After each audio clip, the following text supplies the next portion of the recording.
नमस्ते बच्चों। यह वीडियो क्लास 10th के बच्चों के लिए होने वाला है। और कौन सा 10th जो 2023 में एग्जाम देगा, अपना बोर्ड एग्जाम। ठीक है, मुश्किल से 20 दिन 25 दिन आपके एग्जाम में बचा है। तो आज हम लोग डिस्कस करेंगे आपके गणित का पहला चैप्टर जो है उसको हम लोग डिस्कस करने का प्रयास करते हैं। ठीक है, तो पहला चैप्टर याद कीजिए क्या है, वास्तविक संख्या। ठीक है, रियल नंबर। ठीक है, ये हमारा पहला चैप्टर है, याद कीजिए। तो सबसे पहले जो है एक बेसिक परिभाषा हम देख लेते हैं जो एग्जाम में आएगा, एकदम क्विक रिवीजन कराने का हम प्रयास करेंगे। ठीक है, तो सबसे पहले हम लोगों का आता है प्राकृतिक संख्या। ठीक है, प्राकृतिक संख्या क्या था? प्राकृतिक संख्या था गिनती की संख्या, सिंपल। एक से स्टार्ट होता था, 1 2 3 और फिर जहां तक आप जा पाए। ठीक है, और ये इसलिए हम बता रहे हैं क्योंकि आपके एग्जाम में ये पूछ चुका है कि सबसे छोटा प्राकृतिक संख्या क्या। तो क्या होगा? सबसे छोटा प्राकृतिक संख्या 1 होगा। ये हमारे एग्जाम में पूछा है। ठीक है, याद रखिएगा। और आप जब चैप्टर नंबर 14 में जाइएगा संख्यांकी, वहां भी जो है आपको माध्य निकालने के लिए बोल देगा कि प्रथम 5 प्राकृतिक संख्या का माध्य निकालो। तो ठीक है, तो एक आपको बेसिक ज्ञान होना चाहिए कि प्राकृतिक संख्या होता क्या है। तो 1 से स्टार्ट होता है प्राकृतिक संख्या, इसलिए सबसे छोटा प्राकृतिक संख्या हमारा 1 हो जाएगा। ठीक है, और क्या सबसे बड़ी प्राकृतिक संख्या हम बता सकते हैं? तो नहीं। ठीक है, इस बात को आप याद रखिएगा। ठीक है, दूसरा हम लोगों का होता है पूर्ण संख्या। ठीक है, ये भी आपको बार बार दिखेगा। पूर्ण संख्या क्या है? ठीक है, तो पूर्ण संख्या कुछ नहीं है, बस 0 से स्टार्ट होता है। ठीक है, हम ज्यादा डीप में हम नहीं जा रहे हैं। ठीक है, क्योंकि 20-25 दिन बचा हुआ है, तो आप भी 12-13 महीना बहुत कुछ 10th में पढ़े होंगे। ठीक है, तो पूर्ण संख्या 0 से स्टार्ट होता है, 0 1 2 पूरा जाता है ना, यानी कि 0 प्लस प्राकृतिक संख्या n से जो है हम लोग प्राकृतिक संख्या को सूचित करते हैं। ठीक है, आपको पता होगा बड़ी n से हम लोग प्राकृतिक संख्या के संग्रह को सूचित करते हैं। तो 0 प्लस प्राकृतिक संख्या हमारा क्या हो जाता है? पूर्ण संख्या हो जाता है। ये भी एग्जाम में अगर आपसे पूछ दे सबसे छोटा पूर्ण संख्या क्या, तो हम याद रखेंगे सबसे छोटा पूर्ण संख्या हमारा 0 होता है। ठीक है, इसके बाद हम लोग एक देखेंगे पूर्णांक। ठीक है, पूर्णांक क्या था?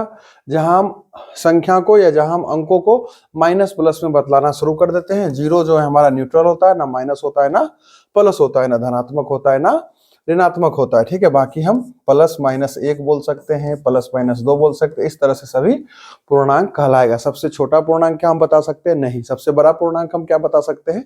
नहीं। ठीक है, क्योंकि सबसे छोटा और बड़ा पूर्णांक हम बता नहीं सकते। क्या सबसे बड़ी पूर्ण संख्या हम बता सकते हैं? नहीं। ठीक है, तो इस बात का हम ख्याल रखेंगे। ठीक है, और चौथा हम लोग कहां पहुंच जाएंगे इसके बाद? परिमेय संख्या। कहां है जी? परिमेय संख्या। वो संख्या जो p/q के रूप में लिखा जा सकता है उसे हम परिमेय संख्या बोलते हैं, और वो संख्या जो p/q के रूप में हम नहीं लिख सकते उसे हम अपरिमेय संख्या बोलते हैं। क्या बोलते हैं? अपरिमेय संख्या। ठीक है, q कभी 0 के बराबर नहीं होगा, और pq हमारा हमेशा क्या होगा? pq हमारा हमेशा पूर्णांक होगा। ठीक है, एक चीज और यहां से हम आपको बताने का प्रयास करते हैं। एग्जाम में आपको परिमेय और अपरिमेय पहचानने के लिए बोलेगा। ठीक है, तो परिमेय संख्या के अंतर्गत क्या क्या आता है? वो सारा प्राकृतिक संख्या आ जाएगा। ठीक है, परिमेय संख्या होता है सारा पूर्ण संख्या, याद करो W से सूचित करते हैं। सारा जो हमारा इंटीजर है Z से सूचित होता है, पूर्णांक। ये सब क्या होता है? परिमेय संख्या होता है। ठीक है, और इसके अलावा कोई भी भिन्न जो बेसिक भिन्न होता है माइनस में, ये हमारा परिमेय संख्या होगा। ठीक है, प्रतिशत का कोई अंक अगर आपको दिख जाए, ये हमारा परिमेय संख्या होता है, क्योंकि ये p/q के रूप में लिखा जा सकता है ना। प्रतिशत हटेगा तो नीचे 100 आ जाएगा। ठीक है, रूट के अंदर ऐसा अंक जो रूट से बाहर हो सके, जैसे रूट 36, क्या ये रूट से बाहर नहीं हो जाएगा? 6, इसलिए ये परिमेय संख्या होगा, क्योंकि ये रूट 36 है, लेकिन इनडायरेक्टली क्या लिखा हुआ है? इनडायरेक्टली 6 लिखा हुआ है, और 6 क्या है? 6 हमारा प्राकृतिक संख्या है। ठीक है, इसलिए ये क्या है? परिमेय संख्या है, क्योंकि देखो p/q के रूप में लिखा जा सकता है। ठीक है, रूट के अंदर बहुत सारा ऐसा अंक दिखेगा। एक तो इस तरह का सवाल देता है जिसे ये दे देगा, तो हम यहाँ क्या देख रहे हैं? रूट 7 कट जाएगा। ठीक है, यहाँ आप क्या देखिएगा कि रूट 7 कट गया, और क्या बचा? 3/4 बचा। इसलिए हम क्या बोलेंगे कि ये भी जो था परिमेय संख्या था। ठीक है, इसके अलावा देखिए कुछ ऐसा आपको संख्या देखने को मिल जाएगा जो पहले बार देखिएगा तो लगेगा रूट से बाहर नहीं हो रहा है, जैसे कि 3/12। अब रूट के अंदर 3/12 है, आपको लगेगा कि ये रूट से तो बाहर हो नहीं रहा है, तो इसे आप अपरिमेय बोल देंगे। लेकिन अगर ध्यान से देखिएगा तो ये हमारा परिमेय संख्या है, क्योंकि ये रूट से बाहर हो जाएगा। ध्यान से देखिए ना, ये कट रहा है, कट कर क्या हो जाएगा 1/4, और ये रूट से बाहर होकर 1/2 हो जाएगा। इसी प्रकार से एक शब्द दिखेगा आपको, मान लीजिए 75/48। तो 75/48 का मतलब क्या हो गया, इसको काट दीजिए तो ये हो जाएगा 25 और ये हो जाएगा 16। ठीक है, आप 3 से काटिए ना, रूट तो अभी रहेगा ही रहेगा, रूट से बाहर होकर क्या हो जाएगा 5/4। तो ये भी क्या था, परिमेय संख्या था। ठीक है, तो एक परिमेय संख्या आपको पहचान होना चाहिए। ठीक है, साथ ही साथ दशमलव को समझ लीजिए। एक तो दशमलव में रेकरिंग वाला अंक आएगा, ये p/q के रूप में होता है। ठीक है, और दशमलव में एक आएगा सीधा अंक, कुछ भी हो सकता है, जैसे ये हो जाएगा। ठीक है, तो इसे भी हम क्या बोलेंगे, इसे भी हम परिमेय संख्या बोलेंगे। एक दशमलव में जो आपका अंक आएगा उसका ख्याल रखिएगा, जैसे 7.60, 600, ऐसे करके आते रहेगा। ठीक है, तो यहां हम ना रेकरिंग लगा सकते हैं ना इसे p/q के रूप में बदल सकते हैं। तो इस तरह का अगर दशमलव आएगा तो इसे हम बोलेंगे अपरिमेय संख्या। ये परिमेय संख्या के अंदर नहीं आएगा। अच्छा, रेकरिंग का मतलब क्या होता है, जैसे 1.6 दे दिया, 5 दे दिया, 6.5 लिखकर डॉट लगा दिया, तो इसे हम परिमेय संख्या बोलेंगे। क्यों, क्योंकि इस पे तो हम रेकरिंग लगा सकते हैं ना, इसको लिख सकते हैं ऐसा कुछ, इस पे आप रेकरिंग नहीं लगा सकते।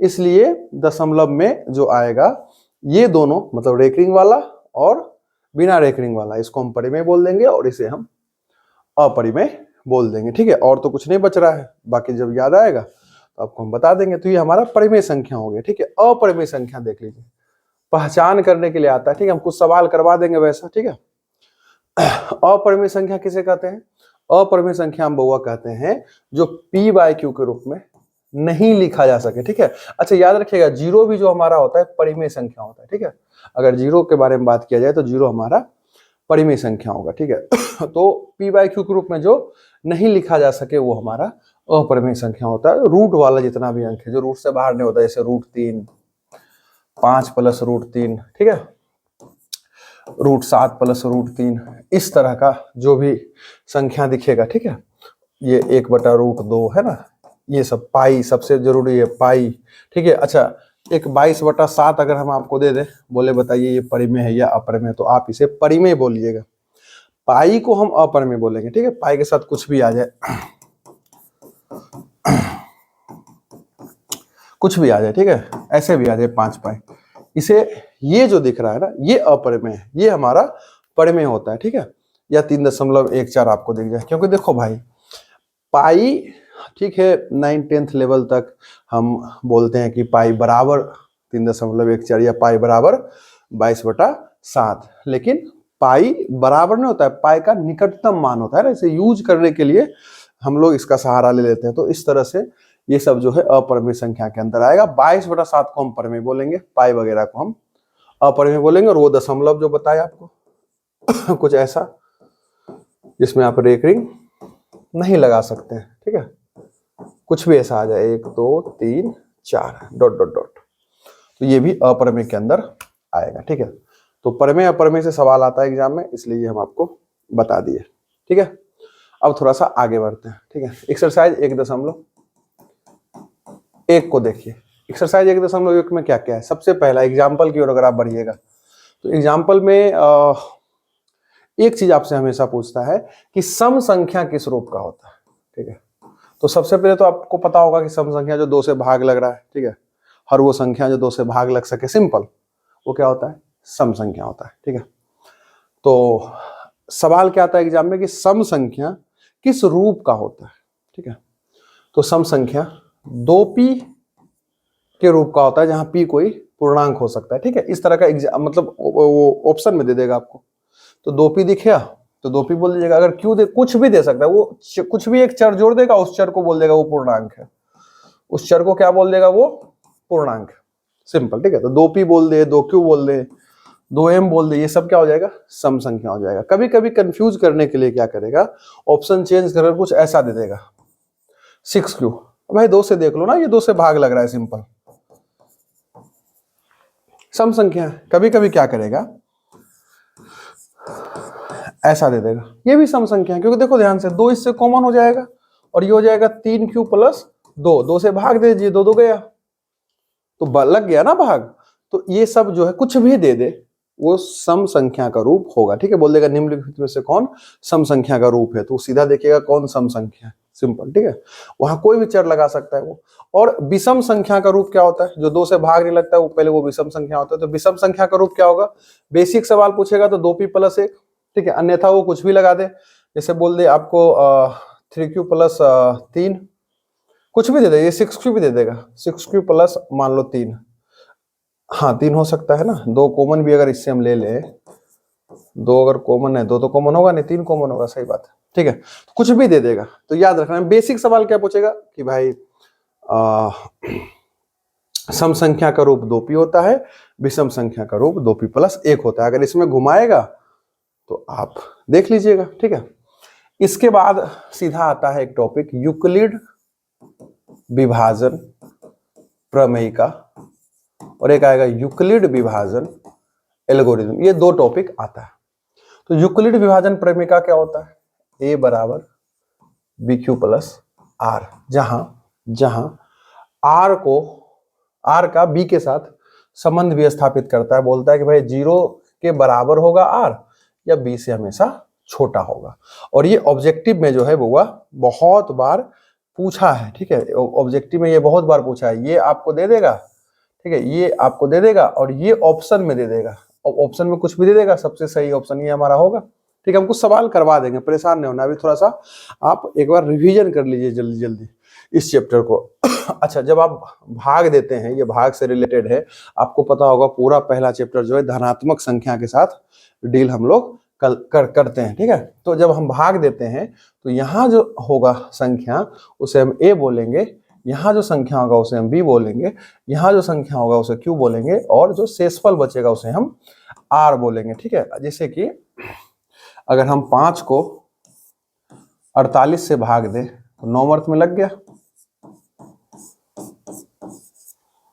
तो अब यहां आप अगर क्या देखिएगा, अगर आप यूक्लिड विभाजन से तुलना कीजिएगा तो 5 जो है मेरा, ये देखिए b का काम करेगा, यानी b मेरा यहाँ 5 है, बीच में जो था वो मेरा a का काम करेगा, हाँ कि ना, और यहां जो था वो मेरा q का काम करेगा, है ना। आपको पता ही होगा इस स्टेज में, लेकिन फिर भी एक बार थोड़ा सा देख लीजिए। तो ये ABQR होता है। अब इसी चीज को हम, इसको अगर एक फॉर्मूला हम मान लें, ठीक है, क्योंकि प्रमेय का क्या होता है, प्रमेय का यूक्लिड तो चलो ठीक है गणितज्ञ का नाम था, विभाजन का मतलब बांटना हो गया। प्रमेय का क्या होता है, प्रमेय का एक ऐसा सिद्ध किया हुआ कथन होता है जिसको हम किसी अन्य कथन को सिद्ध करने में यूज करते हैं। तो ये एक भाग के लिए इस कथन को सिद्ध कर दिया है हमारे जो यूक्लिड बाबा है, उन्होंने भाग के लिए मान लीजिए इसको सिद्ध करके वो चले गए। ठीक है, तो हर भाग पे ये लागू हुआ। तो अगर ये एक हम भाग किए हैं तो हम क्या लिख सकते हैं, देख लीजिए ना, ये सिद्ध बात है कि हम 48 बराबर, यानी a बराबर, गौर से देखिए a बराबर हम क्या लिख सकते हैं, bq का मतलब क्या, b गुने q। तो b मेरा क्या है 5 गुने q का मतलब 9, और शेषफल 3। देख लीजिए, तो ये 48 है तो ये भी 48 आया कि नहीं आया। तो हर भाग पे ये बात लागू होता है। ठीक है, ये क्या है इसको समझ लीजिए। यहाँ पे कहा जा रहा है कि हमेशा जो r होगा वो 0 के बराबर होगा। ठीक है, इसका मतलब क्या है, बराबर होगा या 0 से बड़ा होगा। भाई जब भी हम भाग करेंगे तो शेषफल कभी 0 से उधर थोड़े आ सकता है। 0 से उधर का मतलब, अगर संख्या रेखा आप याद करें तो यहाँ 0 है तो इधर थोड़े जाएगा कोई भी। हमारा शेषफल हमेशा 0 से स्टार्ट होगा और इधर सारा जा सकता है। और वो बोल रहा है वो डिपेंड करेगा b पे। जो मेरा b होता है, खुद सोचो, जो मेरा b होता है, यहाँ कुछ भी हमको नहीं पता यहाँ क्या है, लेकिन जो मेरा b है उसी के अकॉर्डिंग मेरा r बचेगा, शेषफल बचेगा, हाँ कि ना, हाँ कि ना। फिर से समझिए, अगर 5 से हम भाग कर रहे हैं, मान लो यहाँ क्या है हमें नहीं पता, ठीक है, किसी से भी हम भाग कर रहे हैं, ठीक है, लेकिन अगर 5 से हम भाग कर रहे हैं, यहाँ संख्या कुछ भी हो सकता है एक ही जगह, तो क्या आपको पता है कि क्या कभी शेषफल यहाँ 5 बच सकता है क्या? नहीं बचेगा, क्योंकि अगर 5 से भाग दे रहे हैं और 5 शेषफल कैसे बचेगा? आप यहाँ एक मर्त में लगा दीजिए। क्या यहाँ पे कभी 5 से अगर हम भाग दे रहे होंगे तो क्या कभी यहाँ पे 6 शेषफल बचेगा क्या, 7 शेषफल बचेगा क्या, -3 शेषफल बचेगा क्या, नहीं। क्यों? क्योंकि अगर हम 5 से भाग दे रहे हैं तो हमेशा शेषफल इससे छोटा बचेगा, 5 से छोटा बचेगा। अगर हम 7 से भाग दे रहे होंगे तो शेषफल कुछ भी भाग किसी से भी दे रहे हो, यहाँ कुछ भी रहे, शेषफल हमेशा क्या बचेगा, 7 से छोटा बचेगा।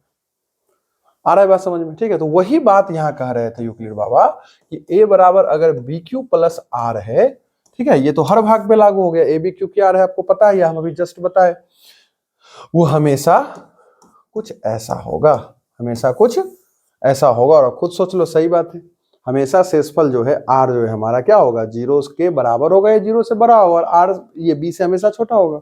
सिंपल, यही बात वो कहना चाह रहे हैं। ठीक है, तो एक सवाल बनेगा आपका एक्सरसाइज 1.1 में, जो एग्जाम में आपसे पूछ सकता है, वो बस सवाल बनता है जी कि यूक्लिड विभाजन एल्गोरिथम का प्रयोग कर आप हमें कोई भी दो संख्या दे देगा, 36 मान लो दे दिया और 48 दे दिया, बोला इसका एचसीएफ ज्ञात कीजिए। तो 36 और 48 का अगर हमें एचसीएफ ज्ञात करना है यूक्लिड विभाजन एल्गोरिथम का प्रयोग करके, तो सबसे पहले तो आप क्या करें, जेन्युइन इसका भाग विधि से एचसीएफ निकालने, आता ही होगा निकालने के लिए। एक हम आइडिया आपको देना चाह रहे हैं कि किस तरह से ये भाग पहला चैप्टर आपका जाने वाला है। ठीक है, तो हम पहले इसका एचसीएफ निकाल देंगे। ठीक है, और एचसीएफ निकालने के बाद यूक्लिड विभाजन प्रमेय का जो होता था, यूक्लिड विभाजन जो प्रमेय का होता था, उसका प्रयोग करके थोड़ा सा हम इस बात को सजा देंगे। तो एक भाग है यहां से यहां तक हुआ है, एक भाग यहां खत्म हुआ है ना। भाग खत्म होने का मतलब क्या होता है कि जहां भागफल और शेषफल आ जाए, तो इसको हम क्या लिख सकते हैं, इसको हम लिख सकते हैं 48 बराबर 36 गुने 1 प्लस 12। अब देख लीजिए ना, और फिर दोबारा हम क्या लिखेंगे, यहां से यहां तक दोबारा भागा हुआ है, तो यहां हम क्या लिख सकते हैं, 36 बराबर 12 गुने 3 प्लस 0। ठीक है, चूंकि r बराबर 0 आ गया, इसलिए यूक्लिड विभाजन एल्गोरिथम से हम क्या बोल सकते हैं कि जो एचसीएफ आएगा 36 और 48 का, वो आएगा कितना। अच्छा, आपको पता होगा ना, जिससे भाग खत्म होता है वो मेरा एचसीएफ में आंसर होता है। ठीक है, ये नहीं, ये भाग में होता है, इसलिए मेरा एचसीएफ 12 आ जाएगा। ठीक है, ये एग्जाम में बहुत बार पूछा है 2 नंबर का सवाल। ठीक है, अंक कुछ भी दे दे, अंक कुछ भी दे दे। ठीक है, 1.1 से आप इसको लेके चल सकते हैं। ठीक है, अब हम लोग बढ़ते हैं 1.2 की ओर। ठीक है, 1.1 से यही सवाल पूछता आपसे। 1.2 में कुछ बात हम जान लेते हैं, कुछ इसमें बेसिक परिभाषा आएगा। सबसे पहले आएगा अभाज्य संख्या। क्या आएगा, अभाज्य संख्या, और एगो आएगा भाज्य संख्या। तो सिंपल है, जो संख्या एक और खुद से भाग लगता है अभाज्य संख्या होता है, और जो संख्या एक और खुद के अलावा भी किसी से भाग लग जाए वो मेरा भाज्य संख्या होता है। फॉर एग्जाम्पल, ठीक है, फॉर एग्जाम्पल 5 को ले लीजिए। 5 किससे किससे भाग लगता है, हर अंक हर संख्या किसी ना किसी से तो भाग लगेगा। 5 को देखिए किससे भाग लग रहा है, 1 से और 5 से, किसी और से ये भाग लगेगा क्या, नहीं। 8 को उठाइए, किससे किससे भाग लग रहा है, 1 से, 2 से, 4 से, 8 से। 4 को उठाइए, किससे भाग लगेगा, 1 से, 2 से, 4 से। 7 को उठाइए, किससे भाग लगेगा, 1 7 से। 13 को उठाइए, किससे भाग लगेगा, 1 और 13 से। तो ये आप कुछ संख्या उठा लिए, तो इसमें हम क्या देखेंगे कि जो एक और खुद से भाग लगा, ठीक है, जो एक और खुद से भाग लगा वो मेरा हो गया अभाज्य संख्या। तो 5 किससे भाग लगा, एक और खुद से, जो यहां था उसी से भाग लगा, तो ये मेरा अभाज्य संख्या हो गया। 8 किससे भाग लगा, एक और खुद के अलावा किसी से भाग लग गया, इसलिए हम इसको बोलेंगे भाज्य संख्या। ठीक है, 4 एक और खुद के अलावा लग गया ना किसी से भाग, तो इसको भी हम बोलेंगे भाज्य संख्या। 7 क्या है, 7 देखो एक और खुद से भाग लगा, इसलिए अभाज्य, ये भी क्या है, अभाज्य। ठीक है, और 10th का बेसिक बिहार बोर्ड का आप एग्जाम देने वाले हैं, तो उसमें ये सवाल पूछेगा कि भाई निम्न में से कौन अभाज्य संख्या है। तो आपको बेसिक अभाज्य संख्या का थोड़ा सा ज्ञान होना चाहिए। अगर समस्या है तो आप कुछ नहीं करिए, 1 से 50 तक कौन कौन अभाज्य संख्या उसको आप लिख लीजिए, सिंपल। ठीक है, और 1-2 बार लिख लीजिएगा, आपको आइडिया मिल जाएगा। ठीक है, तो अभाज्य संख्या और भाज्य संख्या आपको पता होना चाहिए। ठीक है, इसमें देखो परीक्षा में क्या पूछता है, परीक्षा में एक सवाल पूछा था या पूछता है कि सबसे छोटा अभाज्य संख्या क्या? तो सबसे छोटा अभाज्य संख्या होता है 2, याद रखिएगा। सबसे छोटा अभाज्य संख्या 2। एक ना भाज्य होता है ना अभाज्य, याद रखिएगा। एक ना भाज्य होता है ना अभाज्य, इसलिए सबसे छोटा अभाज्य संख्या 2। अगर आपके एग्जाम में पूछे तो आप बताएंगे सबसे छोटा अभाज्य संख्या 2। 2 एकमात्र ऐसा सम संख्या है जो अभाज्य है, इसलिए हम 2 को सम अभाज्य संख्या भी कहते हैं। 2 एकमात्र सम संख्या है जो अभाज्य है, ठीक है। और सबसे छोटा भाज्य संख्या क्या?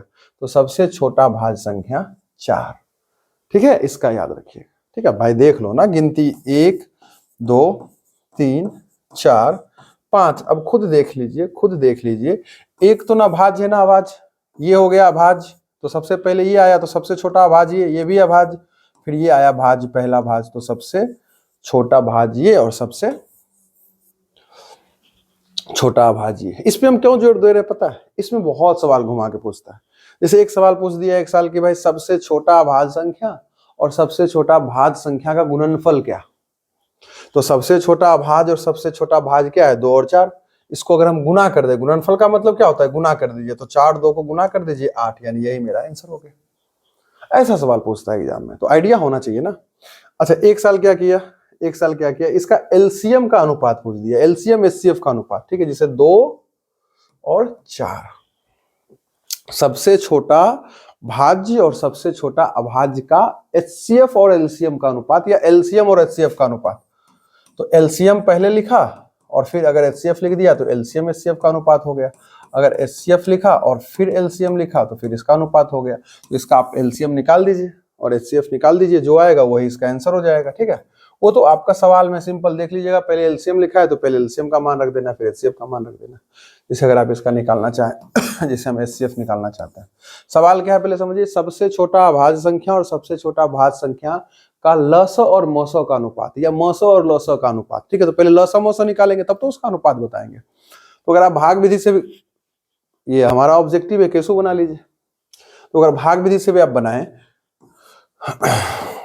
तो इसके लिए मेरा एचसीएफ 2 आ गया, ठीक है। एचसीएफ क्या आ गया? 2 आ गया, ठीक है। और एलसीएम क्या आएगा? आप एलसीएम भी निकाल लीजिए, आपके लिए हम एलसीएम भी निकाल देते हैं। 2 से लगा 1 और 2, तो ये आ गया मेरे ख्याल से 4। तो 4 एलसीएम पहले था लिखा हुआ, हम पहले एलसीएम लिखे।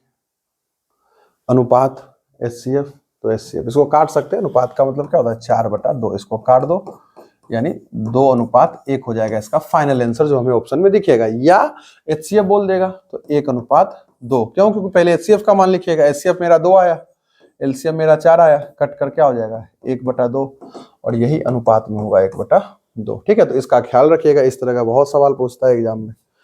यहां तक बात आ गया समझ में। अब क्या क्या पूछता है ऑब्जेक्टिव में? 2 या 2 से अधिक अभाज्य संख्या का मौसम क्या? 1, ठीक है। 2 क्रमित सम संख्या का एचसीएफ क्या? 2। भाई कोई क्रमित सम संख्या का मतलब क्या, वो तो समझ में आ गया होगा ना। 2 या 2 से अधिक अभाज्य संख्या का एचसीएफ हमेशा 1 होता है, सिंपल, ठीक है।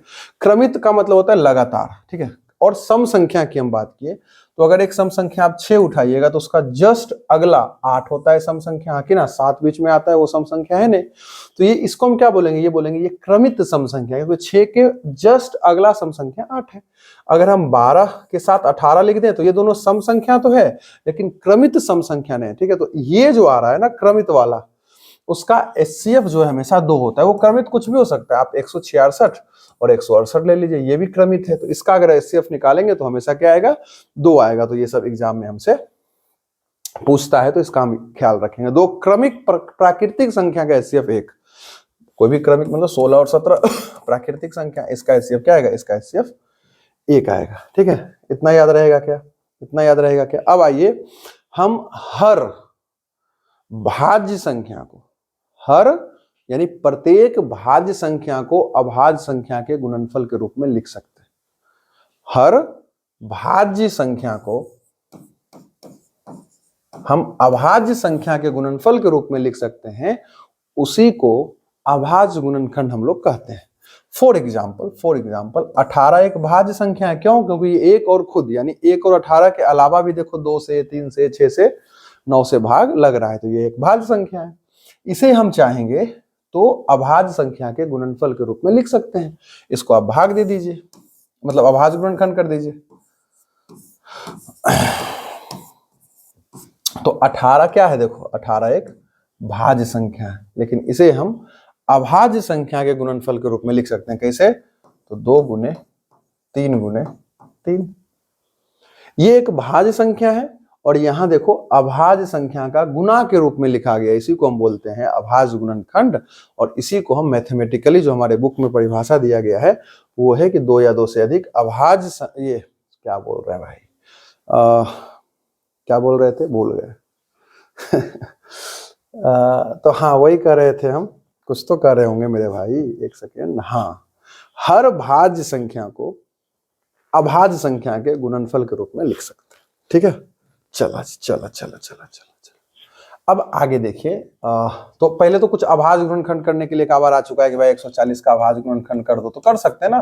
अभाज्य गुणनखंड में क्या होता है कि हम अभाज्य संख्या से ही इसको भाग देंगे या इसको हम तोड़ने का प्रयास करेंगे। तो 2 से शुरुआत करते हैं, अगर 2 से भाग लग रहा है तो 2 से लगाते जाइए, अगर 2 से भाग नहीं लगा तो आप 3 से लगाइए, 3 से नहीं लगा तो 4 से नहीं लगाना है। ठीक है, इन्हीं की 4 से लगा देंगे, क्योंकि वो 4 मेरा क्या है, भाज्य संख्या है। हम तो भाज्य संख्या को ही ना अभाज्य में लिखने वाले हैं, तो अभाज्य होना चाहिए ना उसके अंदर सारा।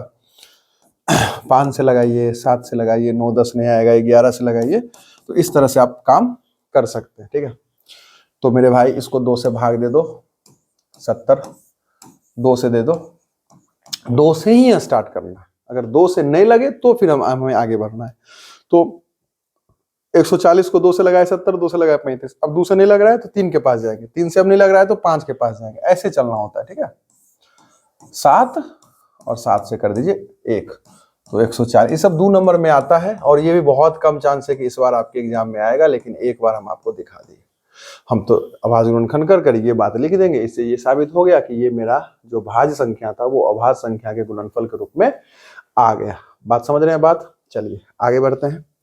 अब आएगा, ये बहुत बार आता है, अभाज्य गुणनखंड विधि से। ठीक है, अभाज्य गुणनखंड विधि से जो है, ये देखो जो भाषा में हम लिख रहे हैं ये बहुत विद्वान आदमी लिखता है। ठीक है, हम खुद को विद्वान नहीं बोल रहे हैं भाई। ठीक है, बस हम ये बोल रहे हैं कि इस तरह से कोई विद्वान आदमी लिखता है।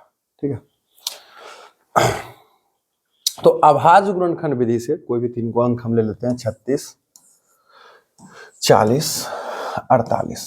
अभाज्य गुणनखंड विधि से 36 40 48 का HCF और LCM निकालिए। पहले 2 को बुला लेते हैं, सॉरी, पहले 2 का ले लो, पहले 2 का ले लो। तो 36 और उठा लेते हैं 40। इसका हम HCF LCM कैसे निकाल सकते हैं? ठीक है, 2 नंबर में सवाल पूछेगा। तो सबसे पहले तो क्या करिए, सबसे पहले जो संख्या दिया है जिसका HCF और LCM निकालना है, हम उसे क्या करेंगे, उसका अभाज्य गुणनखंड कर देंगे और फिर लिखेंगे कि जी 18 बराबर 2 गुने 2 गुने, ठीक है, 2 गुने 2 गुने 3 गुने 3। ठीक है, 2 3 3 9 9 दूना 18 18 दूना 36, ऐसे 36 था ना, एक सेकेंड, 36 था मेरे भाई, और 40 का ले लीजिए। ठीक है, 2 से 20, 2 से 10, 2 से 5, 5 से 1। तो 40 बराबर हम क्या लिखेंगे, 40 बराबर लिखेंगे 2 गुने 2 गुने 2 गुने 5। अब हमें क्या करना होता है, अब हमें अगर HCF निकालना है, मान लीजिए, ठीक है, अगर हमें HCF निकालना है, तो जब HCF अगर हमें निकालना होता है तो जो दोनों में मिलेगा, ध्यान समझिएगा, जो दोनों में मिलेगा वो यहाँ लिखाएगा। तो जैसे दोनों में 2 2 है, ऐसे करके मिलाना, नहीं कि ऐसे से मिलाना, दोनों संख्या में मिलाना है कि भाई इसके गुणनखंड में क्या आया और इसके गुणनखंड में क्या आया। तो इसमें मिलाया तो 2 मिला, तो उसके बदले 1 2 लिखना है। ठीक है, अब यहाँ भी देखो 1 2 2 2 मिल गया, तो इसके बदले भी 1 2 लिखना है। आ रहा है बात समझ में? अब जैसे ये दोनों 3 मिल रहा है तो इसको ऐसे करके यहाँ 3 नहीं लिखेंगे, वो गलत हो जाएगा, हमें इस दोनों में मिलाना होता है। ठीक है, अब तो दोनों में नहीं मिल रहा है, 3 इसमें नहीं, 2 इसमें उसमें नहीं, तो इसका HCF 4 हो गया। 36 और 40 का HCF 4, और ये अभाज्य गुणनखंड विधि से आप HCF बता दिए। एलसीएम भी हम बता सकते हैं। एलसीएम में क्या करना होता है, पहले तो जो मिला उसको लिख दो, तो ये दोनों मिला इसको लिख दिया। अब जो नहीं मिला उसको भी लिख दीजिए, तो ये 3 3 नहीं मिला लिख दीजिए। ध्यान समझना है, जोड़ा लगा हुआ होगा लेकिन हम दोनों को लिखेंगे, तो 3 3 को लिख दिए और 5 दूना 10, इसको भी लिख देंगे, गुना करके लिख दीजिए ना 10, इसको आप गुना कर दीजिए, जो गुना करके आएगा वही हमारा आंसर हो जाएगा। बात आ रहा है समझ में क्या? कितना हो जाएगा, गुना कर देते हैं 4, ये हो गया हमारा 4, ठीक है, और 4 के बाद क्या हो जाएगा, 4 के बाद ये आ जाएगा, क्या हो गया, क्या हो गया मेरे भाई, कौन सा रोग धर लिया?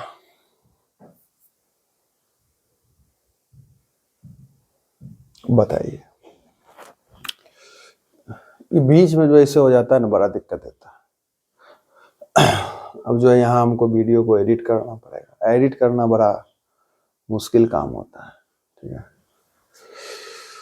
चलिए जी, आ गया। तो हम बता रहे थे कि अगर HCF हमें निकालना होता है तो HCF में हम क्या करते हैं, दोनों में जो मिला उसको लिखते हैं, और LCM जब निकालना होता है तो हम जो दोनों में मिला उसको भी लिखते हैं और जो नहीं मिलता है उसको भी लिखते हैं। इसको गुना कर दीजिएगा तो हो जाएगा 2 दूना 4, 4 तिया 12, 12 तिया 36, 36 गुना 10, 360। तो ये हमारा LCM HCF आ गया, ठीक है। पता है जब हम दो संख्याओं का HCF LCM निकालते हैं तो उसका एक संबंध भी होता है कि जी LCM, और इसको ऐसे हम समझा दें, अगर कि दो संख्या है मान लीजिए A और B, ठीक है, अगर इसका हम HCF निकालें, इसी दोनों संख्या का हम HCF निकालें और इसी दोनों संख्या का हम LCM निकालें, ठीक है, और इसको अगर हम गुना कर दें, किसको, दोनों संख्या का HCF और LCM को, तो हमेशा ये किसके बराबर होता है, उसी दोनों संख्या के गुणनफल के बराबर होता है। और इससे भी एक आध सवाल पूछ देता है कि दो संख्या है जी, उसका HCF इतना है, LCM इतना है, पहली संख्या इतना है तो दूसरी संख्या क्या। तो ये एक तरह से फॉर्मूला का काम करता है। ऑब्जेक्टिव में भी कभी कभी पूछा है ये सवाल, ठीक है, हम सवाल करवा देंगे, चिंता नहीं करना है। ये हमारा जो एक बेसिक सा बात हो गया, याद रखिएगा, ठीक है, HCF LCM। अब क्या होता है, तीन संख्या अगर हम आपके सामने दे दें, एक दे दें 36, एक मान लीजिए हम आपको दे दिए 40, और एक वो मान लीजिए हम दे देते हैं 45।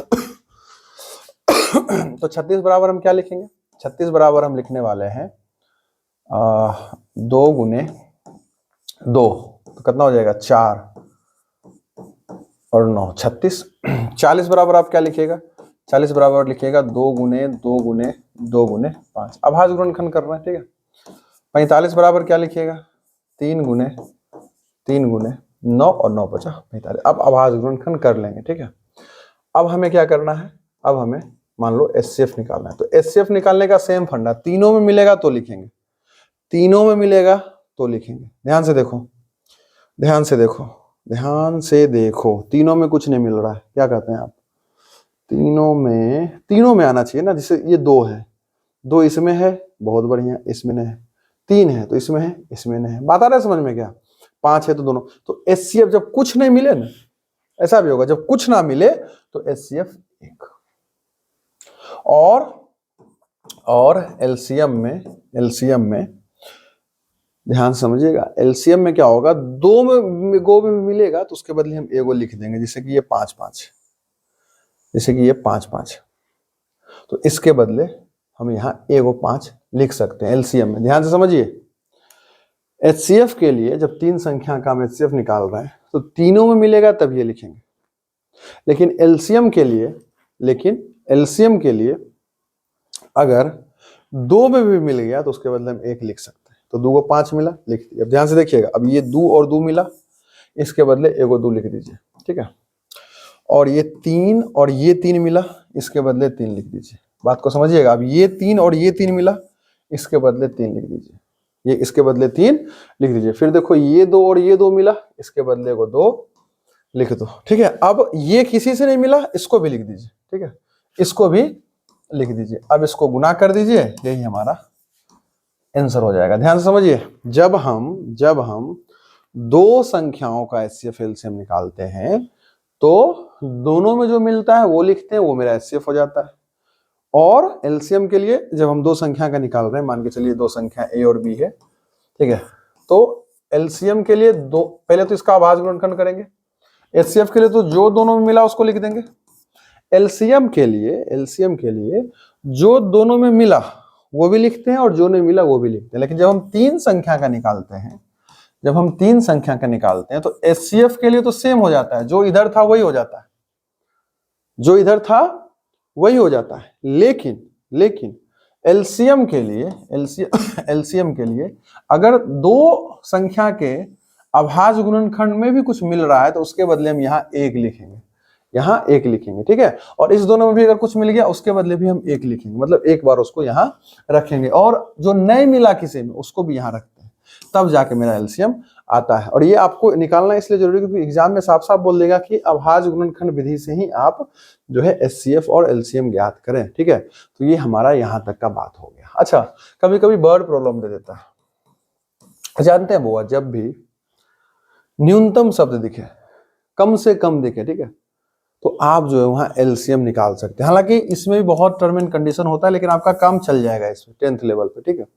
और अधिकतम दिखता है तो आप एचसीएफ निकाल सकते हैं सवाल में, ठीक है। हालांकि अधिकतम दिखने पे भी एलसीएम और एचसीएफ उल्टा हो जाता है, लेकिन आपके एग्जाम में आपका काम चल जाएगा अगर आप इस फंडा से चलते हैं तो, ठीक है। और एलसीएम के लिए यहां से हम चलना शुरू किए, इस तरह का कोई सवाल आ जाए कि यहां से हम चलना शुरू किए इतना बजे और फिर पुनः कितना देर के बाद हम यहीं पहुंच जाएंगे, तो जहां से चला और प्रारंभिक बिंदु पे पहुंचने की बात करें तो वहां भी हम क्या करते हैं, एलसीएम निकालते हैं। तो ये सब हमारा हो गया 1.2 तक का बात। अब हम 1.3 की ओर बढ़ते हैं। 1.3 में क्या होता है, 1.3 में हम लोगों को अपरिमेय संख्या सिद्ध करने के लिए दिया जाएगा, और ये अधिकांश यानी कि हर सवाल में जो है, हर साल जो है ये सवाल परीक्षा में आया है, ठीक है। तो हमें सिद्ध करना होता है, तो जैसे लिखा रहेगा 5√2 को सिद्ध कीजिए, 3 + 5√3 को सिद्ध कीजिए, 5 + √2 को सिद्ध कीजिए। क्या सिद्ध करना कि ये सब अपरिमेय संख्या है, ठीक है। √2 को सिद्ध कीजिए, 1/√7 को सिद्ध कीजिए, इस तरह का दे देगा, बोलेगा जी सिद्ध करो कि ये सब अपरिमेय संख्या है, ठीक है। तो एक एक करके हम आपको बताने का प्रयास करते हैं। तो सबसे पहले क्या होता है ना, इसमें कुछ डायलॉग लिखना होता है, ठीक है। तो इस अगर इसको उठाइएगा तो ये तो बहुत आसान है। अच्छा, एक दो चीज हम पहले बता देते हैं। एक होता है सह अभाज्य संख्या। क्या होता है? सह अभाज्य संख्या, ये भी एग्जाम में पूछता है। तो सह अभाज्य संख्या में हमेशा दो संख्या होगा, ठीक है, युग्म होगा, संख्याओं का जोड़ा होगा, दो संख्या दे दिया। कैसे तय करेंगे कि यह सहअभाज्य संख्या है, ठीक है। एक तो होता है कि इसका एचसीएफ निकाल दीजिए। क्या निकाल दीजिए? इसका एचसीएफ निकाल दीजिए। सहअभाज्य संख्या का एचसीएफ 1 होता है। ऑब्जेक्टिव में अगर पूछ देगा तो आप बता सकते हैं, ठीक है। सहअभाज्य संख्या का एचसीएफ 1 होता है, ठीक है। और दूसरा तरीका क्या होना कि ये दोनों आपस में कटता नहीं। कोई दो संख्या उठा लीजिएगा जो आपस में नहीं कटेगा, ठीक है, उसका कोई कॉमन फैक्टर नहीं होगा एक के अलावा। कॉमन फैक्टर क्या है? जैसे कि हम 18 ले लिए। 18 किससे भाग लगता है? 1 से, 2 से, 3 से, 6 से, 9 से और 18 से। 25 ले लो। 25 किससे भाग लगेगा? 1 से, 5 से, 25। तो 18 का ये फैक्टर हो गया, 25 का ये फैक्टर हो गया। कॉमन फैक्टर क्या हुआ? दोनों का 1, यानी कि 1 से 18 भी भाग लग रहा है, 25 भी भाग लग रहा है। तो सहअभाज्य संख्या हम उसको बोलते हैं जिसका 1 के अलावा कोई सार्वगुणनखंड या कॉमन फैक्टर ना हो। अब 18 और 25 क्या है? सहअभाज्य संख्या हो सकता है। इसका दूसरा कारण है, देखो 18/25 लिख दो या 25/18 लिख दो। भाई क्या ये आपस में कटेगा? क्या नहीं कटेगा। ये सरलतम रूप में होता है। वो संख्या जो सरलतम रूप में होता है वो जो है सहअभाज्य संख्या होता है। जैसे कि देखिए 25/20 लिख दिए, ये सरलतम रूप में अपना है नहीं है, क्योंकि ये कटेगा 5 से, है ना। दोनों का कॉमन फैक्टर 5 है, 5 से ही दोनों भाग लगेगा, तो ये हो जाएगा 5/4। तो इसका सरलतम रूप ये सहअभाज्य है। 25 और 20 सहअभाज्य नहीं है। और ये भी परीक्षा में 4 ऑप्शन दे देगा, बोलेगा निम्न में से कौन सहअभाज्य संख्या है, तो ये आप बता सकते हैं अब, ठीक है। तो सहअभाज्य संख्या का एचसीएफ 1 होता है और सहअभाज्य संख्या 1 के अलावा इसका कोई सार्वगुणनखंड नहीं होता है। ये बात भी हम याद रखेंगे, ठीक है। एक बात और याद रखिएगा कि यदि कोई अभाज्य संख्या है, ठीक है, यदि कोई अभाज्य संख्या है, कोई भी अभाज्य संख्या मान लीजिए p, अगर अभाज्य संख्या के स्क्वायर को कोई अभाज्य संख्या विभाजित करे, ठीक है, कैसे इसको समझाएं, रुक जाओ। जैसे कि 2 है, मान लो 2 है, वो अगर कोई अभाज्य संख्या के अगर वर्ग को विभाजित कर रहा है, किसको विभाजित कर रहा है जी, किसी के वर्ग को। अच्छा, अभाज्य संख्या के, एक सेकंड फिर से इसको दोबारा दूसरा तरीका से हम समझाते हैं। जैसे एगो अभाज्य संख्या p है, ठीक है, वो अभाज्य संख्या एक p है, अगर वो किसी संख्या के वर्ग को, वर्ग बोले तो स्क्वायर को अगर विभाजित कर रहा है तो वो संख्या उस संख्या को भी विभाजित करेगा। जैसे अगर 2 अगर 5 25 के स्क्वायर को विभाजित करता है, बात को समझिएगा, अगर 5 25 के स्क्वायर को विभाजित करता है, देखो ना 25 का स्क्वायर क्या होता है 625, 5 इसको विभाजित कर रहा है कि नहीं कर रहा है तो 5 उस संख्या को भी विभाजित करेगा जिसके वो वर्ग को विभाजित कर रहा था। 2 एक अभाज्य संख्या है, वो 4 के वर्ग को विभाजित कर सकता है, हाँ कि ना। 4 का वर्ग क्या है 16, 4 का वर्ग क्या है 16, 2 से भाग लगाइए, लग गया भाग। तो 2 एक संख्या है 4 जिसके वर्ग को विभाजित कर रहा है या कर सकता है, तो देखिए ऑटोमेटिक 2 जो है उस संख्या उस 4 को विभाजित कर रहा है। मतलब कोई अभाज्य संख्या किसी संख्या के वर्ग को विभाजित करेगा तो वो अभाज्य संख्या उस संख्या को भी विभाजित करेगा, ठीक है, ये इसका कहने का मतलब हुआ।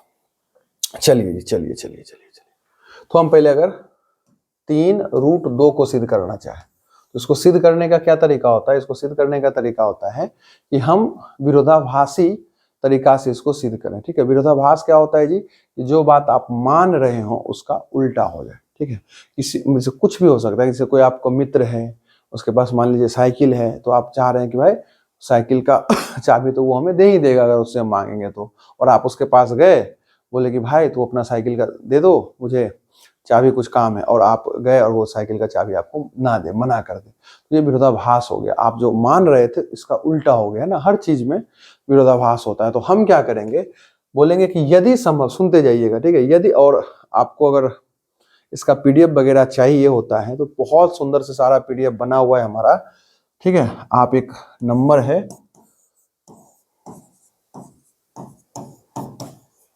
देखो, अगर इस पे आप व्हाट्सएप करते हैं तो फ्री ऑफ कॉस्ट हम आपको पीडीएफ प्रोवाइड करवा देंगे इस चैप्टर का। या टेलीग्राम अगर आप यूज करते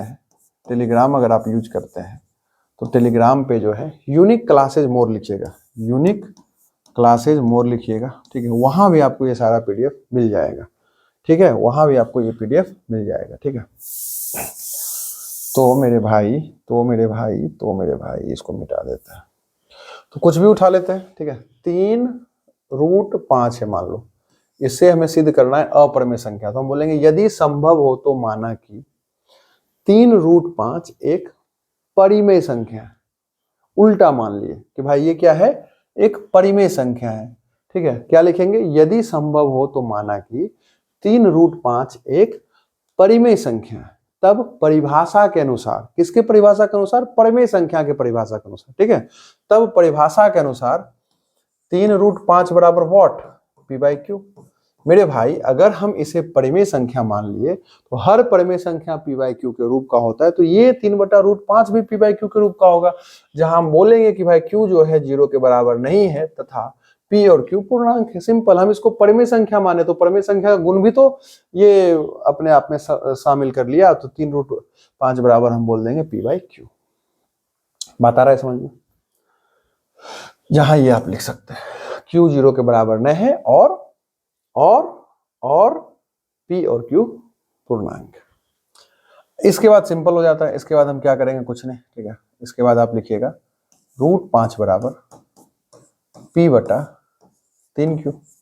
आप अगर ध्यान से देखें तो ये क्या है, ये गुना में इधर आकर भागा हो जाएगा, ठीक है, सिंपल। फिर बोलिएगा समीकरण का दायां पक्ष एक परिमेय संख्या, क्यों, क्योंकि देखो pq तो पूर्णांक था, 3 भी पूर्णांक है, तो पूर्णांक है p/q के रूप में है, ये है, तो ये क्या हो गया, परिमेय संख्या हो गया। तो हम बोलेंगे समीकरण का दायां पक्ष एक परिमेय संख्या है, परंतु बायां पक्ष एक अपरिमेय संख्या। बताइए बराबर का मतलब क्या होता है? ये बराबर किस लिए आया? बराबर का मतलब बराबर होता है, तो इधर अगर परिमेय है तो इधर भी परिमेय होना चाहिए। परिमेय कभी अपरिमेय के बराबर तो होगा नहीं, है ना। एक उत्तर है तो एक पश्चिम, एक भारत है तो एक पाकिस्तान है। तो भाई इस दोनों को आप बराबर कैसे बोल पा रहे हैं? बिल्कुल गलत। तो हम क्या बोलेंगे, ध्यान समझिएगा। यदि संभव हो तो माना कि 3√5 एक परिमेय संख्या है, तब परिभाषा के अनुसार 3√5 बराबर p/q, जहां q is not equal to 0 and p और q, जहां p और q पूर्णांक है। फिर हम 3 को बस उठाकर इधर कर दिए, ये गुना में थे, इधर आकर भागा। फिर हम क्या बोलेंगे, समीकरण का दायां पक्ष एक परिमेय संख्या है किंतु बायां पक्ष एक अपरिमेय संख्या है जो कि विरोधाभास उत्पन्न कर रहा है। अतः मेरा मानना कि 3√5 एक परिमेय संख्या, हम शुरू माने थे ना कि 3√5 एक परिमेय संख्या, तो अतः मेरा मानना कि 3√5 एक परिमेय संख्या है गलत है, इसलिए 3√5 एक अपरिमेय संख्या है। ऐसा लिखिएगा, आपको एग्जाम में नंबर मिलेगा, ठीक है। और हम ये मान के चल रहे हैं कि एक बार आप इसको जरूर पढ़े होंगे, पहले से सब आपको आ रहा होगा, तो बस हम रिवीजन करवा रहे हैं। अब जैसे आ जाए 5 + √2, संख्या को कुछ अंक दे देगा, उससे क्या मतलब है आपको। फिर लिखेंगे यदि संभव है तो 5√2 एक परिमेय संख्या है, तब परिभाषा के अनुसार 5√2 बराबर क्या, p/q, जहां q is not equal to 0 और p और q पूर्णांक तथा p और q पूर्णांक, ऐसा लिख दीजिएगा। अब हमें देखो, हमें क्या करना होता है ना, ये जो रूट वाला संख्या है इसे अकेला कर देना होता है एक साइड, ताकि वो डायलॉग लिख सके कि भाई समीकरण का एक पक्ष परिमेय संख्या है, दूसरा पक्ष अपरिमेय संख्या है जो कि विरोधाभास उत्पन्न कर रहा है। सिंपल, ठीक है। तो ऐसा हो गया, ठीक है। तो हम लिखेंगे √2 बराबर p/q घटाओ 5, ये प्लस में इधर आकर माइनस, थोड़ा सा अगर आप चाहें तो इसका एलसीएम कर लो, तो ये हो जाएगा, ध्यान से देखो,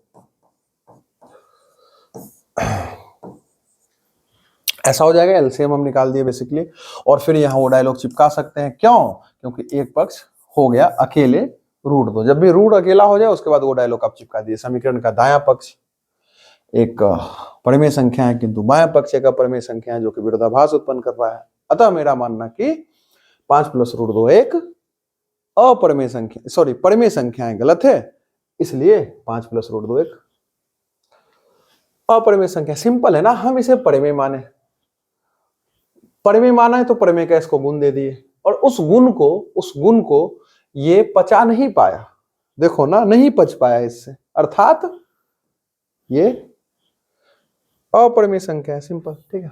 इसी में एक संख्या अगर हम आपको दे दें ऐसा कुछ, तो इससे भी बोलिएगा यदि संभव हो तो माना कि 6 + 3√5 एक परिमेय संख्या है, तब परिभाषा के अनुसार 6 + 3√5 बराबर p/q, जहां q is not equal to 0 और pq तथा p और q पूर्णांक है, ठीक है। अब इसमें हम क्या करेंगे, हमें क्या करना है, इस √5 को अकेला करना होता है अंततः। तो पहले तो ये 3√5 हो जाएगा, p/q हो जाएगा, और ये प्लस में इधर आकर माइनस हो जाएगा, ठीक है। ये प्लस में इधर आकर माइनस हो गया। पहले इसका हम एलसीएम निकाल लेंगे, अभी तुरंत निकाले थे। अब इस 3 को भी इधर भेजेंगे क्योंकि हमें अकेला करना है रूट को, तब ये वो हम डायलॉग चिपकाएंगे।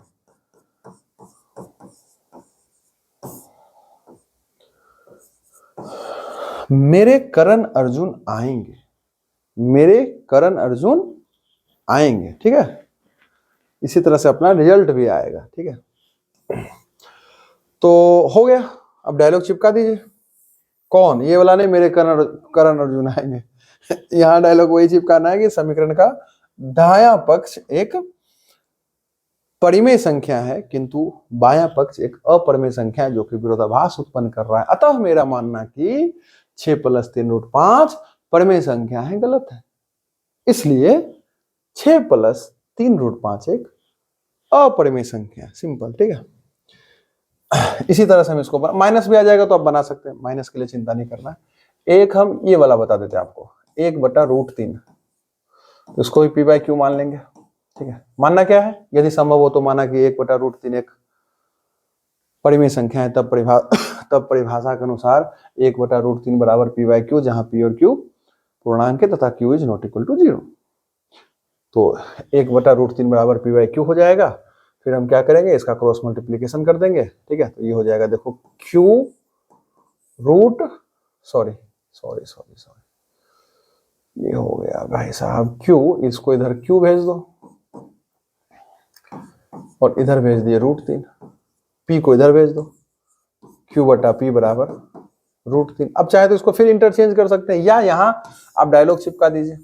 क्या डायलॉग चिपकाइएगा? समीकरण का बायां पक्ष एक परिमेय संख्या तथा किंतु या तथा दायां पक्ष एक अपरिमेय संख्या है जो कि विरोधाभास उत्पन्न कर रहा है, इसलिए सारा डायलॉग आप सेम चिपका सकते हैं। ठीक है, कहीं कहीं जो है आपको बताया जा रहा है कि भाई इसे आप पूरा एकदम बड़ा बनाए, वैसा कोई बात नहीं, आप इतना इसी तरह से बना दीजिए, आपका नंबर एग्जाम में आपको मिल जाएगा। ठीक है, फिर से समझो, अगर हम 1/√5 दे दिए, सीधा इसको हम p/q मानेंगे, सीधा इसे हम p/q मानेंगे और इसका हम रेसिप्रोकल कर देंगे। तो 1/√5 का रेसिप्रोकल क्या? उल्टा क्या? इतना, और इसका उल्टा क्या? इतना। ये भी हो सकता है, डायरेक्ट आप कर सकते हैं। और फिर यहाँ सेम डायलॉग चिपका सकते हैं कि दायां पक्ष जो है एक परिमेय संख्या है और बायां पक्ष एक अपरिमेय संख्या है जो कि विरोधाभास उत्पन्न कर रहा है, आपको नंबर मिल जाएगा। ठीक है, चिंता नहीं करना है। अब आया असली। चलिए जी, फिर से देखते हैं। वो थोड़ा सा क्या हो गया कि ये नया चीज है ना, तो थोड़ा आइडिया नहीं था, तो थोड़ा सा डिस्टरबेंस हो गया, तो हम फिर से रिकॉर्ड करेंगे यहाँ से एडिट कर। तो हम बोल रहे हैं कि √5 को हम सिद्ध करना चाहते हैं कि ये अपरिमेय संख्या हो। ठीक है, तो हम क्या बोलेंगे? इसे मान लेंगे। ठीक है, इसे हम क्या मान लेंगे कि √5 एक परिमेय संख्या है। तो परिभाषा के अनुसार क्या हो जाएगा? ये p/q के बराबर हो जाएगा। और यहाँ पे हम p/q को सअभाज्य संख्या मानेंगे। सअभाज्य संख्या का मतलब क्या है? सअभाज्य संख्या का मतलब है कि p/q आपस में ना कटे, p/q आपस में ना कटे। सअभाज्य संख्या का यही मतलब हो रहा है कि भाई ये आपस में ना कटे। और हम क्या करेंगे? इसे जरी देर में दिखा देंगे। इसको जब सवाल को आगे बढ़ाएंगे तो ये दिखा देंगे कि ये तो आपस में कट रहा है, कोई एक संख्या से कट रहा है। भाई आपस में कटने का मतलब क्या हुआ कि भाई p भी 3 से भाग लग रहा है और q भी 3 से भाग लग रहा है, सिंपल। तो इसको हम देख लेते हैं, तो इसको हम p/q मान लिए। यहाँ p और q सहभाज्य संख्या है, q 0 के बराबर नहीं। हम दोनों तरफ वर्ग करेंगे, तो इसका वर्ग कीजिएगा तो 5 और इसका वर्ग कीजिएगा तो p² ठीक है, आपको पता होना चाहिए ये सब बात कि जब भी वर्ग करते हैं तो रूट से बाहर आ जाता है, रूट खत्म हो जाता है, सिंपल, ऐसे समझे। ठीक है, तो आपको जो ढंग से लिखना है, कैसे हम एग्जाम में लिखेंगे, तो हम बोलते जा रहे हैं, उस पर फोकस कर सकते हैं, या आप PDF हमसे मांग सकते हैं। तो √5 का वर्ग 5, इसका वर्ग ऐसा। अब इसको लिख दो 5q² बराबर p²। ये क्या हुआ? ये कुछ नहीं हुआ है जी, ये भाई साहब उठकर इधर आ गए, तो ऐसा हो गया। ये भाई साहब अकेले रह गए। एक बात समझिए, अगर हम बोल दिए कि 7 को हम 4 से गुना किए तो 28 आया, तो 7 28 को भाग नहीं लगा देगा क्या? 4 28 को भाग नहीं लगा देगा? लगा सकता है। तो अगर 7 × 4 बराबर 28 है, तो हम क्या बोल सकते हैं कि जी 7 28 को विभाजित करता है या 4 28 को विभाजित करता है। भाई हमें पता है ना कि किसी भी दो संख्या को गुना करें, आंसर जो आए, रिजल्ट जो आए, प्रोडक्ट जो आए, गुणनफल जो आए, हमेशा ये जो है a, ये भी इसको भाग लगा सकता है और ये जो है ये भी इसको भाग लगा देगा। हाँ कि ना? हाँ कि ना? फिर से समझो फिर से समझो।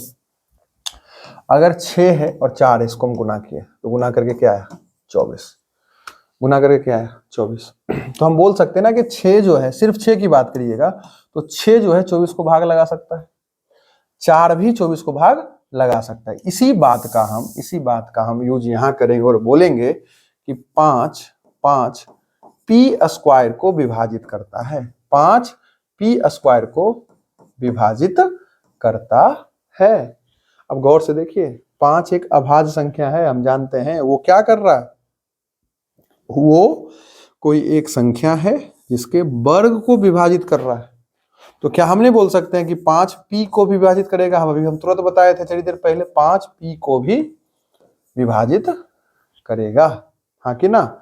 अभी हम थोड़ी देर पहले तुरंत बताए थे कि अगर कोई अभाज्य संख्या किसी संख्या के वर्ग को विभाजित करेगा तो वो अभाज्य संख्या उस संख्या को भी विभाजित करेगा। ठीक है, तो 5 p को भी विभाजित करता है, ये बात हम दर्शा दी। अब हम क्या दर्शा दिए कि 5 p को भाग लगा रहा है। अब हम क्या दर्शा देंगे? 5 जो है q को भी भाग लगा रहा है।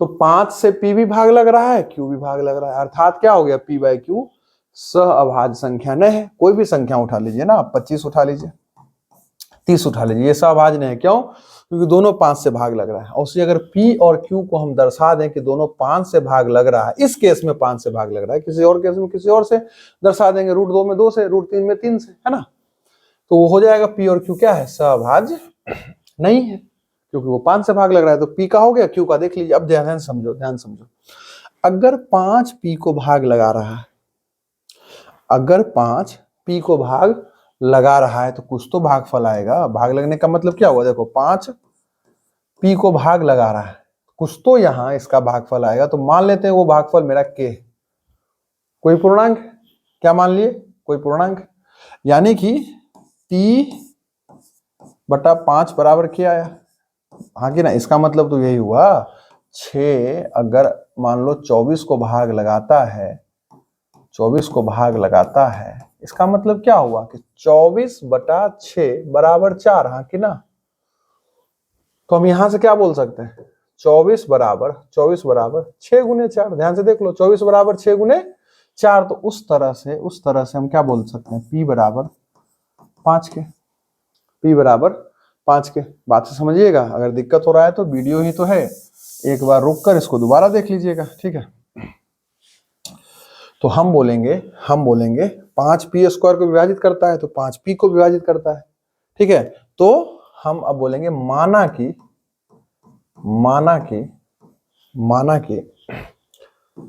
p बराबर 5 के, p बराबर 5 के, अभी हम तुरंत समझाए, p बराबर 5 के। और इस p बराबर 5 के को हम क्या करेंगे, इसका नाम 1 रखकर यहां वैल्यू पुट कर देंगे, सॉरी इसका नहीं, इसका नाम 1 रखकर हम वैल्यू पुट कर देंगे। तो ये क्या हो जाएगा, 5q स्क्वायर बराबर p का स्क्वायर, यही था।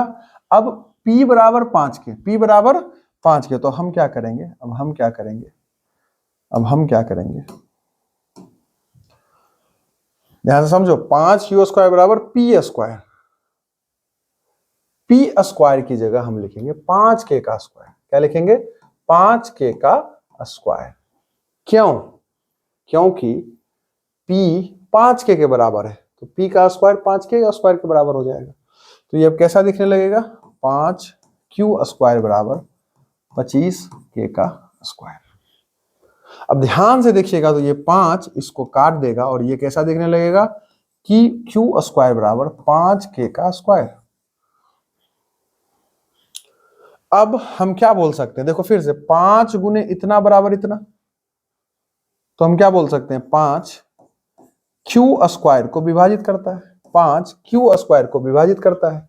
तो हम इसलिए बोल सकते हैं 5q को भी विभाजित करता है, q को भी विभाजित करता है। तो हम क्या पाते हैं, हम पाए कि 5 जो है q और p दोनों को विभाजित करता है, जो कि विरोधाभास उत्पन्न कर दिया। ये क्या था, ये मेरा सहअभाज्य संख्या था। और सहअभाज्य संख्या का मतलब क्या होता है कि एक ही अंक से, एक ही संख्या से ये दोनों भाग ना लगे, दोनों का दोनों एक ही संख्या से भाग ना लगे। लेकिन हम क्या पाए कि p भी 5 से भाग लग गया और q भी 5 से भाग लग गया, इसलिए √5 जो है हमारा अपरिमेय संख्या है। सिंपल, थोड़ा सा ये बड़ा हो गया, इसको अस्थिर से अगर आप समझिएगा तो आपको थोड़ा सा मदद दे सकता है। अगर दिक्कत हो तो आप हमें जरूर बताएं, ठीक है, क्योंकि आपको पता है कि अगर आप YouTube पे भी देख रहे हैं या Facebook पे भी देख रहे हैं, दोनों जगह इसको अपलोड करवाएंगे, तो दोनों जगह कमेंट का ऑप्शन होता है, तो वहां पर हमें बता दीजिए कि मास्टर साहब आप गड़बड़ कर रहे हैं, हमको फिर से समझाइए, तो आपको समझा दिया जाएगा, ठीक है। तो ये हमारा 1.3 हो गया, ठीक है। अब 1.4 की ओर बढ़ते हैं। 1.4 में बस हमें दो चीज समझना है, दशमलव प्रसार एक शांत होता है और एक अशांत होता है। क्या होता है इसको समझ लीजिए, कुछ नहीं है, हम भाग देंगे, हर परिमेय संख्या को हम दशमलव में बदल सकते हैं, और दशमलव में जब बदलते हैं तो वही शांत या अशांत हो जाता है। जैसे कि देखो, अगर हम 17/8 को ले लें, तो हम अगर 8 को भाग दें 17 से, 8 को भाग दें 17 से, तो 2 मर्त में 16, 2 मर्त में 16, 1.0, 2 मर्त में नहीं, 1 मर्त में 1 मर्त में 8, 2 दशमलव आ चुका है तो 0 लगाइए, 2 मर्त में 16, 2 मर्त में 16, 4 दशमलव है तो 0 लगाओ, 5। हम क्या पाते हैं कि शेषफल मेरा 0 आ गया, यानी 17/8 को अगर हम दशमलव में बदलेंगे तो वो आ गया 2.125। हाँ कि ना। उसी प्रकार अगर हम चाहें कि 17/3 को, तो अगर हम 3 को 17 से भाग करना शुरू कर दें तो कितना मर्त में, 4 मर्त में नहीं, 5 मर्त में, 5 या 15, 2 दशमलव लगाइए 0 आएगा, ठीक है, दशमलव लगाइए 0 आएगा, 6 मर्त में 18, 2 दशमलव लगा ले 0, 6 मर्त में 18। आप क्या पा रहे हैं, आप क्या पाइएगा कि भाई हम खत्म हो जाएंगे, आप खत्म हो जाएंगे, धरती खत्म हो जाएगा, लेकिन ई भाई साहब, यानी ई जो भागा है खत्म होने वाला नहीं, यानी हमें क्या करना है, इस भागा से हमें भाग जाना है, ठीक है, हमें भाग जाना है। और क्या बोलना है कि ये हो गया 5.6 पे रेकरिंग, 6 आएगा ना, कितना बार आएगा, अनगिनत बार आएगा, इसलिए हम रेकरिंग लगा देंगे उस पर। क्या लगा सकते हैं उस पर, रेकरिंग लगा सकते हैं। तो देख लो, रेकरिंग का एक संख्या 17/3 यानी परिमेय संख्या के बराबर है, इसीलिए हम आपको बोल रहे थे कि रेकरिंग का जो संख्या होता है वो परिमेय संख्या होता है। शुरुआत में इस वीडियो के हम आपको बता रहे थे। तो क्या हुआ, आप क्या देखे कि दो परिमेय संख्या उठाए, एक को भाग किए लग गया, शेषफल 0 बच गया, और एक को भाग किए शेषफल 0 नहीं बचा। तो जहां शेषफल 0 नहीं बचा, ठीक है, वो अशांत कहलाएगा, और जहां शेषफल 0 बच गया वो मेरा शांत कहलाएगा। तो दशमलव प्रसार 2 प्रकार का होता है, एक शांत और एक अशांत होता है। अगर शेषफल 0 बच रहा है तो शांत है, शेषफल 0 नहीं बचा तो अशांत है। देखो परीक्षा में क्या पूछता है, ये तो समझाने का बात हो गया। परीक्षा में पूछता है कि शांत कौन है और अशांत कौन है। तो हर शांत एक विशेष गुण को अपने पास रखता है। हर वो परिमेय संख्या शांत होगा जिसका हर 2 और 5 के रूप का होता है। 2 और 5 की संख्या कितना हो सकता है, 2 और 5 की संख्या कितना हो सकता है, ठीक है। इसका मतलब क्या है कि हमें क्या करना होता है, कुछ नहीं करना है, शांत अशांत पता लगाने के लिए भागा भी नहीं करना है, बिना भाग किए भी हम बता सकते हैं। बस उसके हर को उठाइए और हर का अभाज्य गुणनखंड कर दीजिए। अभाज्य गुणनखंड करने पे अगर आपको सिर्फ 2 मिले, जैसे 17/8 का हर जो है 8 था और 8 का हम अभाज्य गुणनखंड करेंगे तो 2 2 2 मिलेगा। सिर्फ 2 मिला, इसलिए हम बोलेंगे 17/8 जो है शांत है, 17/8 जो है शांत। और सिर्फ 5 मिल जाए, जैसे कोई भी अंक ले लो 17। अब आपको पता है ना, अंश से हमें क्या काम है, शांत अशांत पता लगाने के लिए हर से हमें काम है। ऑब्जेक्टिव में पूछेगा 25 या 125 ले लीजिए, तो इसमें आप क्या देख पा रहे हैं, इसमें देख रहे हैं कि इसका हर ही तो हमें लेना होता है। 5 5 5 आ गया, तब भी शांत। एक संख्या उठाइए कुछ भी, 17/100 ले लीजिए, 100। तो इसमें क्या हो जाएगा, 2 गुने 5 गुने 5। इसमें क्या दिखा, 2 और 5 दिख गया, तब भी शांत। यानी कि कोई भी परिमेय संख्या का हर अगर सिर्फ 2 दिख रहा है उसके गुणनखंड में, सिर्फ 5 दिख रहा है, या सिर्फ 2 5 दोनों दिख रहा है, तो इस सब केस में क्या हो जाएगा, वो शांत कहलाएगा। इसके अलावा कुछ भी दिख जाएगा तो वो क्या कहलाएगा, अशांत कहलाएगा। जैसे 7/7 कुछ भी उठा लीजिए, 17/20 ले लो। 20 को देखो, 20 तो भाई साहब शांति हो जाएगा ना। 20 का मतलब 5 गुने 4 यानी 5 गुने 2 गुने 2 हो जाएगा। एक आगे उठाइए ना कुछ भी, 17 उठा लो 18 को तोड़िए तो 2 गुने 3 गुने 3 और 1 और 3 यहाँ काहे आया है जी, बेकार आ गया, इसको हटा दीजिए। तो हो गया 3 3 9 9 2 ना 18। 2 तो दिखा लेकिन उसके अलावा 3 दिख गया, इसलिए क्या हो जाएगा, अशांत हो जाएगा, सिंपल, ठीक है। कभी कभी पता है क्या करता है परीक्षा में, दे देगा 343/7 पे पावर 3 गुने 5 पे पावर 2, 5 है, ठीक है। विद्वान आदमी 5 ऐसे लिखता है। और एक सेकेंड, लो होशियार नहीं लिख देते हैं तो कहिएगा भाई मास्टर विद्वान है।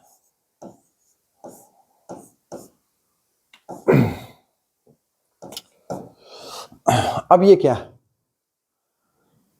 अब इसमें क्या होगा कि आपको दिखेगा भाई शांत है, हर ही तो हमें देखना है, शांत है तो बोलिएगा ये तो ये 7 है तो ये तो अशांत है, लेकिन नहीं देखो 343 और 7 पे पावर 3 कट गया और ये क्या बचा, ये बचा 1/5 पे पावर 2 और 2 पे पावर 7।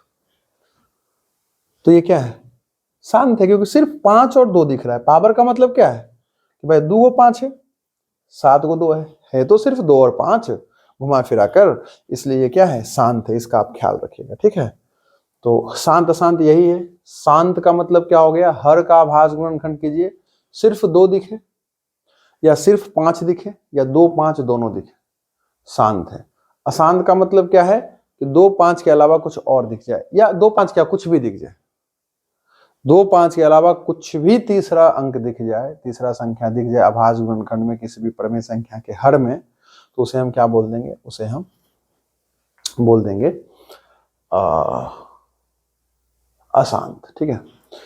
बहुत देर से रिकॉर्डिंग कर रहे हैं, ठीक है, थोड़ा सा, एक तो ये कैमरा, इसके सामने भूत नीर अकेले खड़ा होकर बोलते रहो तो थोड़ा सा आदमी बोर हो जाता है, और ये नया नया एक्सपीरियंस है, ठीक है, और बहुत रात हो चुका है, ठीक है।